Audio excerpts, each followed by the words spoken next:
आज सहरी के लिए chicken and cheese paratha roll बनाते हैं। Assalamu alaikum friends. Welcome to Simply Perfect Spices. सबसे पहले पराठे के लिए आटा गूंद लेते हैं। ये मैंने 1.5 कप आटा लिया है। इसमें 1.5 टेबलस्पून ऑफ सूजी, नमक थोड़ा सा, 2 टेबलस्पून ऑयल डालकर पानी से गूंद ले सॉफ्ट। ये आटा गूंद लिया, अब इसको कवर करके रख दें। अब उसका पराठा बना लें। बहुत ज़्यादा क्रिस्पी नहीं करना, क्योंकि हमने अभी चीज़ डालकर फिर से गरम करना है। अब पराठे के दरमियान में चिकन पॉपर्स या कोई भी फ्राइड क्रिस्पी चिकन एक लाइन में लगाएं।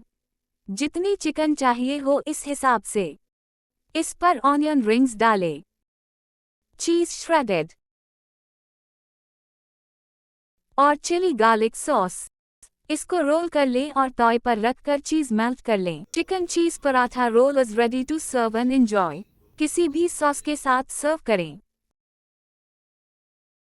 Thanks for watching. अगर आपको ये रेसिपी पसंद आई है तो लाइक, कमेंट और दूसरों के साथ शेयर करें।